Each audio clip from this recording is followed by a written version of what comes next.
Ako ang anino ng taong hindi mo kayang pakawalan. Hindi ko batid kung dapat ba na ako ang nasasaktan. Hindi ko alam kung ako ba ang may karapatan o mananatili na lang akong panakipbutas sa masakit mong nakaraan. Ako yung nandito, ngunit siya pa rin ang iyong kailangan. Sinusubukan kong pantayan siya upang sa akin ka naman tumahan. Ngunit anong magagawa ng pusong tila siya lang ang laman? Anong laban ko sa nakaraan? Gayong nandito lang ako para sa'yo, para siya'y matakpan. Ang hirap makipagkompetensya sa wala. Ang hirap masaktan ng sobra. Pero mas nasasaktan ako para sa inyong dalawa. Ang hirap tanggaping ako yung katabi mo sa pagtulog, pero ramdam kong may ibang nais kang makasama. Paano ba ako lalamang sa kanya? Siya ang nakahawak sa nakaraang hindi mo kayang mawala, at ako ang nakagapos sa kasalukuyang pilit inaangkin ng kanyang mga alaala. Alam kong mahal mo siya. Tanggap kong mahal mo pa rin siya. Hindi ko naman yun binibigyan ng malaking importansya. Pero sana kahit minsan makita mo din ang aking halaga. Alam kong kasalanan ko kung bakit napunta ako sa sitwasyong ito. Sa umpisa pa lang naman ay sinabi mo na sa akin na baka masaktan lang ako, pero sinubukan ko pa din dahil nagbabaka sakali akong baka sa susunod ako na ang mahal mo. Ngunit mali ako dahil hanggang ngayon, siya pa din ang laman ng puso't isipan mo. Hanggang kailan ba ako makikipagpatintero sa pagmamahal mo? Kailan mo kaya siya bibitawan dyan sa buhay mo dahil hindi ko na alam kung paano? Paano ko itatago ang sakit na nadarama sa tuwing titignan mo ang kanyang mga litrato? Patawad kung hindi ako gaya niya. Patawad kung minahal kita pagkatapos niyang mawala. Hindi ko sinasadyang maging anino niya. Hindi ko ninais na maging kapalit ng taong minahal mo ng sobra. Gusto ko lang din naman maramdaman na meron akong pag-asa. Alam kong hindi mo to sinasadya. Sinubukan mo naman talagang mahalin ako ng kusa. Ngunit hindi natin madidiktahan ang puso, lalo na kung ang kanyang sinisinta ay isang anghel na nakabaon na sa lupa. Hindi kita masisisi kung siya pa din talaga. Pero tandaan mong mahal na mahal kita. Itong klase ng pagmamahal na kayang tanggapin na habang buhay isa lang akong pangalawa. Itong pagmamahal na nais kong maging kasalukuyan ng nakaraang hindi mo kayang mawala. Kasalukuyan na ako na ang kasama mo at hindi siya. May isang tanong na laging tumatakbo sa isipan ko. Paano kung hindi na ako? Anong gagawin ko kung isang araw magbago ang tibok ng puso mo? Kakayanin ko bang mawala ka, gayong sanay na akong laging nandito? 5 taon. 5 taon ng buhay ko na ikaw ang kasama, kumain, tumawa, umiyak. Halos lahat na. Sa 5 taon na lumipas, hindi ko naisip kung may hangganan ba. Dahil akala ko noon, tayo na talaga. Akala ko noon habang buhay ang pagsinta na kahit anong bagyo, tayo'y magsasama. Ngunit ngayon, parang unti-unti nang lumalayo ang mga mata mo'y dati ako lang ang tanaw sa mundo. Wala akong inisip at pag-aalinlangan sa relasyon nating dalawa. Mahal kita, mahal mo ko. Ano pa bang problema? Wala na. Pero, wala na nga ba? Meron. Meron pang mas mabigat kaysa sa mahal lang natin ang isa't isa. Dumating sa punto na hindi na tungkol sa atin ang problema. Akala ko basta magkasama tayo, okay na. Pero hindi ganun kadaling labanan ang tadhana dahil hindi pala sapat na mahal lang natin ang isa't isa. Ang daming akala ko na ngayon ay wala ng halaga. Ang daming pangako, ngayon tinatangay ng hangin kasama ng alaala. Dati, hawak mo ang kamay ko. Sabay nating nilalabanan ang mundo. Ngunit ngayon, ikaw na mismo ang bumibitaw sa ating dalawa. Unti-unti, dahan-dahan, bigla mo na lang akong iniwan sa dulo. Dumating ang kinakatakutan ko. Ang tanungin kita kung sigurado ka pa ba. Inaasahan kong sasabihin mong oo at lalaban tayo, ngunit iba ang iyong sinagot sa mata. Sa unang pagkakataon, sinabi mong hindi mo na alam. Sa unang pagkakataon, ang boses mo'y may pag-aalinlangan na. Naramdaman ko ang lungkot, takot, pangamba. Tumulo ang mga luhang hindi ko nais ipakita, kusang humikbi ang puso kong walang ibang nais kundi ikaw. Dumilim ang langit dahil pakiramdam ko tapos na ang laban na to. Ngunit kahit ganon, hindi kita sinuko. Bakit ako susuko kung ikaw ang pinangarap kong makasama sa dulo? Bakit ko hahayaang mawala ka nang hindi pa ako lumalaban? Bakit ako matatalo kung ikaw ang dahilan ng bawat umaga at hapon? Pero kahit anong kapit ko, pakiramdam ko tinutulak mo ko. Habang ako'y pilit na humahawak, ikaw naman ang bumibitaw ng dahan-dahan sa mundo. Minsan na kitang pinaglaban. Ngayon ay natutunan ko ng tanggapin. Na sa bawat laban, minsan kailangan mong tanggapin ang sakit ng hindi panalo, kundi wakas na mahapdi sa akin. Simula noon, natutunan kong magpanggap na masaya dahil baka ito na ang huling araw na tayo pang dalawa. Kaya susulitin ko na kahit may lungkot sa aking mata.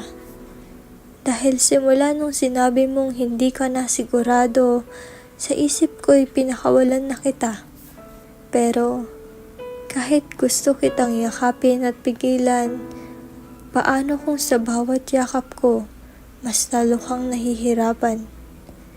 Paano kung sa bawat saglit na hawak ko ang kamay mo, mas lalo mong gustong lumayo at bitawan ako? Kaya habang tayo pa, habang hindi mo pa naisip umalis, dito lang ako. Dito lang ako maghihintay kahit walang kasiguraduhan kung ika'y babalik. Hindi ako aalis hanggat hindi kita nakikitang talikuran ako.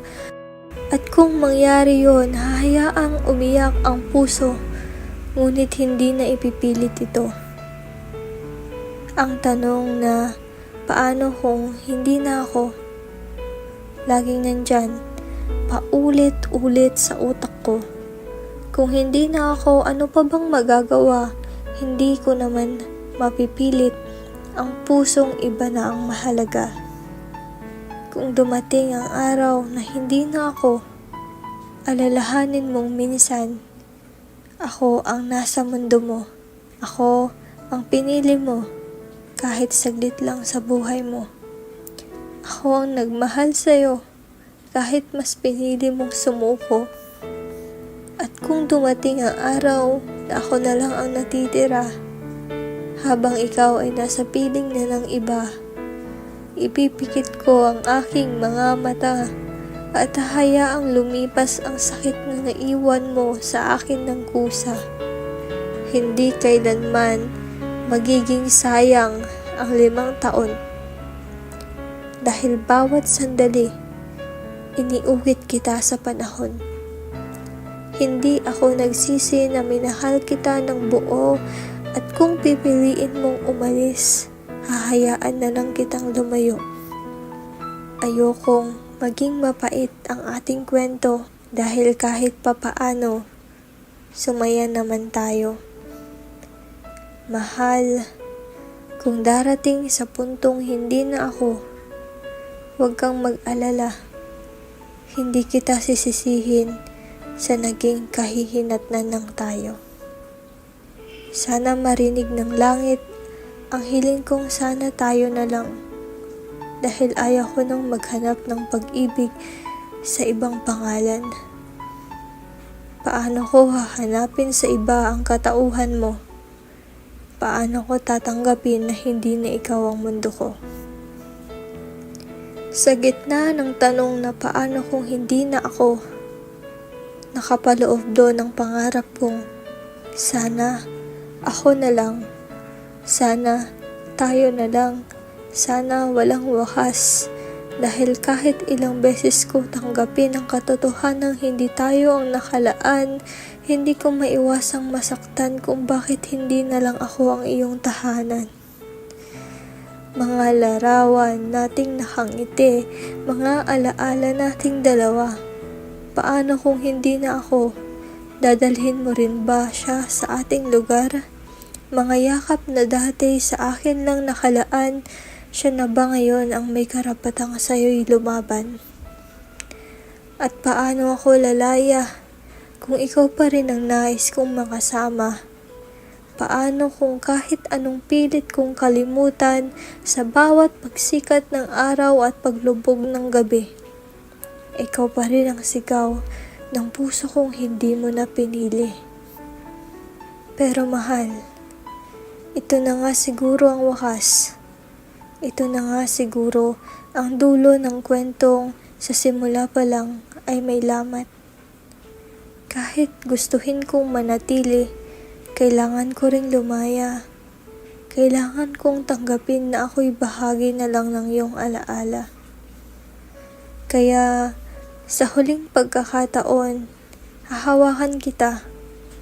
Isasayaw sa huling awit ng ating istorya. At sa huli, pipikit ako't bibitawan ang iyong kamay dahil ang tunay na nagmamahal, hindi lang marunong kumapit, marunong ding bumitaw ng walang kapalit. Hindi ko alam kung saang parte ako nagsimulang mawala, pero alam ko, ikaw ang nagsimulang bumitaw habang ako kumakapit pa. Sinubukan kong intindihin kahit ako'y nasasaktan kasi mahal kita kahit ako lang ang lumalaban. Habang unti-unti kang naglalakad palayo sa akin, ako tong naghihintay sa wala, umaasang babalik ka pa rin.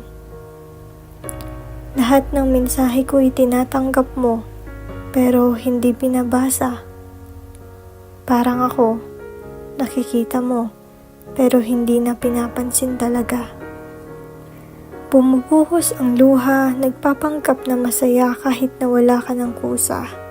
Ganito pala magmahal ng sobra, pero ikaw ay baliwala. Nagbago ka, pero tumahimik lang ako sa bawat pag-iiba kasi baka pag nagreklamo ako, tuluyan kang mawala. Pinili kong manahimik kaysa mapagod ka sa mga drama. Pero ang totoo, ako yung nauupos habang pinipigil ang luha.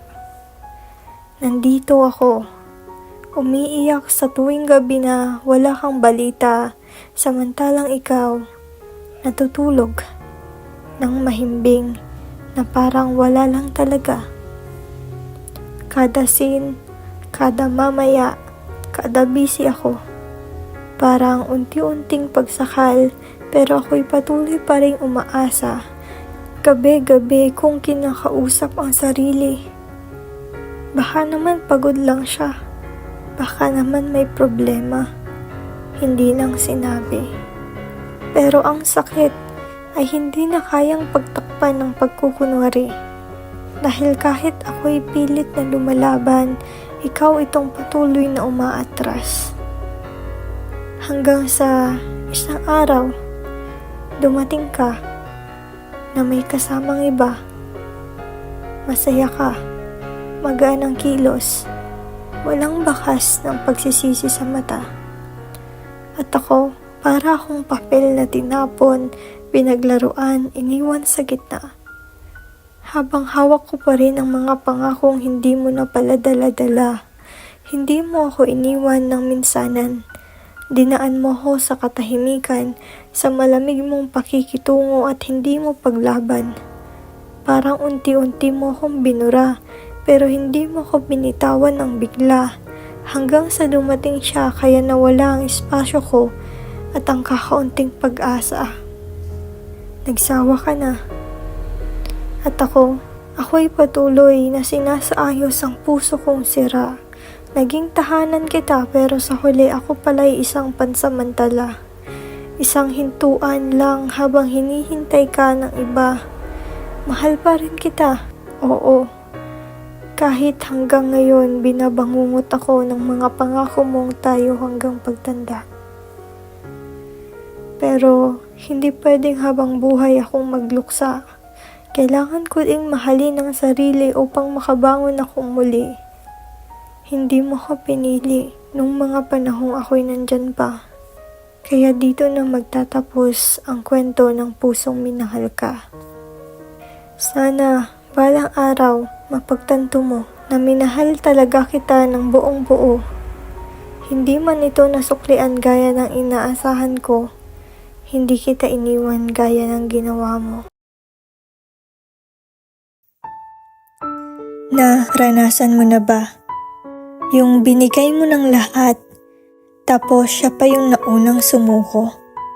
Yung sinugal mo maging puso, oras, pagod at buhay mo. Tapos sa huli, hindi ikaw ang piniling mundo.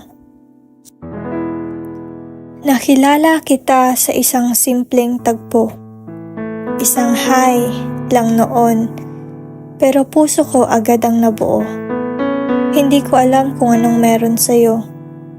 Basta't sa bawat ngiti mo, gumagaan ang bigat ko. Bawat araw, naging panibagong kwento. Nagkausap, nagtawanan, hanggang sa unti-unting naging tayo. Mga plano nating sabay binuo, mga pangarap na akala ko'y para sa ating dalawa. Pero hindi pala totoo. Dati, simpleng text mo lang buo na ang araw ko. Good morning, ingat ka. Sapat na para sumaya ako. Yung simpleng tawag mo bago ako matulog sa gabi. Para bang mundo ko'y tahimik at walang pagod sa sarili. Minsan nga iniisip ko, bakit kaya ganun ka kahusay magmahal sa umpisa, pero hindi sa dulo? Bakit kung kailan ako seryoso, saka ka naging malabo? Bakit kung kailan ako totoo, saka mo ako ginawang biro? Hindi ko agad napansin, yung mga kumusta mo'y hindi na kayang panindigan, yung mga yakap mo'y hindi na kasing higpit ng dati. Yung mga mata mo'y tila may ibang tinitignan. Hindi na ako, kundi siya na pala. Araw-araw akong nagbubulag-bulagan. Kahit halatang halata na sa'yo, ako'y nababawasan. Pinilit kong intindihin ang iyong katahimikan. Pero ang totoo pala, unti-unti mo na akong nililimutan. Sinabi mong pagod ka, na baka kailangan natin ng espasyo, ng pahinga. Pero di ko alam na ang pahinga pala ay paraan mo para umiwas, para makahanap ng iba. At ako itong naiwan sa gitna. Hawak pa rin ang mga alaala. Umiiyak sa gabi habang hawak ang litrato mo. Tinititigan ko pa rin kahit ang totoo, hindi na ako ang gusto mo. Hinayaan kitang lumayo dahil ayokong pilitin ang pusong hindi na totoo. Pero bakit ganito? Ako pa rin ang nasasaktan kahit ikaw ang tumalikod sa tayo. Sa bawat patak ng luha ko, kasabay na nawawala ang lakas ng puso ko.